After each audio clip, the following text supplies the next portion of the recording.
Hello student, welcome back to Shiksha Samadhan YouTube channel.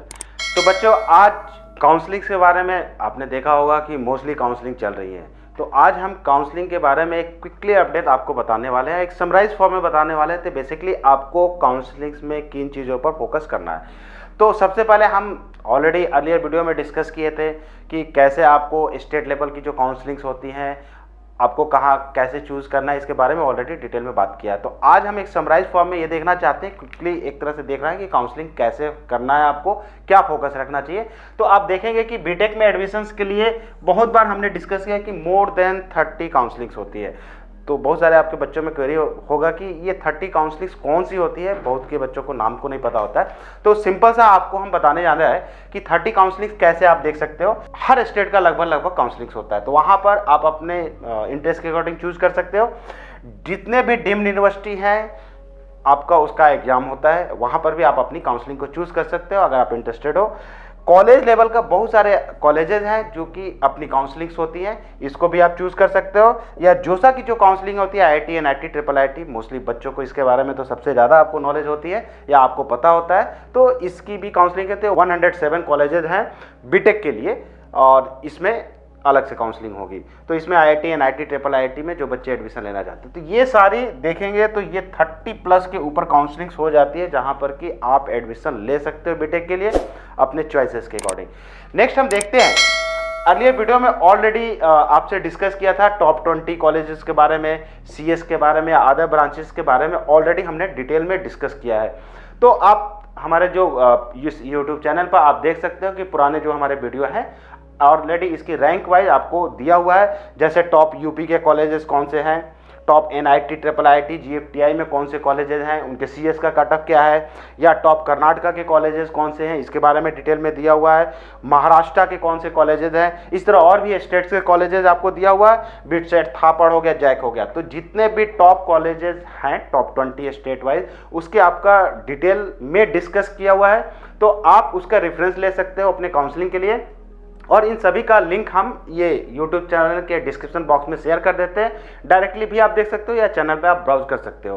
तो ये जो टॉप 20 कॉलेजेस हैं ये आपके काउंसलिंग में हेल्प करेगा। काउंसलिंग में बेसिकली आपको मेजर फोकस क्या करना है, तो आप देखो इंटरेस्ट के अकॉर्डिंग आपको देखना होता है कि गवर्नमेंट और प्राइवेट, ये एक बहुत बड़ा क्वेश्चन होता है। बहुत सारे बच्चों का होता है कि हमें गवर्नमेंट चाहिए, बहुत सारे ऐसे बच्चे हैं जो प्राइवेट कॉलेज पर फोकस करते हैं। तो आपका जो भी इंटरेस्ट होता है गवर्नमेंट या प्राइवेट, उसके अकॉर्डिंग इस काउंसलिंग्स में आपको चूज करना है। गवर्नमेंट लेना है तो किस जगह हमें काउंसलिंग्स में जाना है इसको आपको सेलेक्ट करना है। जैसे लोकेशन वाइज आपको ध्यान रखना होगा कि ये भी कंसर्न आता है कि पर्टिकुलर लोकेशन में, क्योंकि ऐसी जगह आपको गवर्नमेंट या प्राइवेट मिलेगा शायद आप जाना ना चाहें, बहुत सारे फैक्टर होते हैं। तो आप उस काउंसलिंग का चूज करो जहां पर आप जा सकते हो, उस काउंसलिंग को फोकस करो। और गवर्नमेंट या प्राइवेट जैसा भी है उसके अकॉर्डिंग आप चूज कर सकते हो अपनी काउंसलिंग को। और स्टेट टॉप के बारे में ऑलरेडी यहां पर हमने डिस्कस किया था। तो जितने भी टॉप कॉलेज हैं उसके बारे में ऑलरेडी डिटेल में डिस्कस किया हुआ है। तो आप स्टेट के टॉप कॉलेज हो, जैसे टॉप 5 है, टॉप 10 है, डिपेंड करता है अपने रैंक के अकॉर्डिंग, आप उसको चूज कर सकते हो। नेक्स्ट हम देखते हैं कि आपको काउंसलिंग चूज करना है। जैसे 30 काउंसलिंग्स हैं, 30 में किन बच्चों को काउंसलिंग करना चाहिए, मोर देन 1। बेसिकली आपके अच्छे रैंक आए तो एनआईटी, ट्रिपल आईटी, जीएफटीआई या एडवांस आप दोगे तो एडवांस के थ्रू भी आप एक अच्छे कॉलेज जोसा की जब काउंसलिंग होगी, 107 कॉलेजेस हैं उसमें आपको मिलेगा, अच्छी रैंक है। फर्दर हम आगे बताएंगे कि आपको कैसे करना है उसको। बट आपको करना क्या है कि मोर देन 1 काउंसलिंग किन बच्चों को करना चाहिए। तो देखा जाए तो जनरल कैंडिडेट है अगर जिनका 40,000 रैंक से ज़्यादा बन रहा है तो उसको जरूर से ही मोर देन 1 काउंसलिंग करना चाहिए। उसका रीजन भी हम आपको बताते हैं।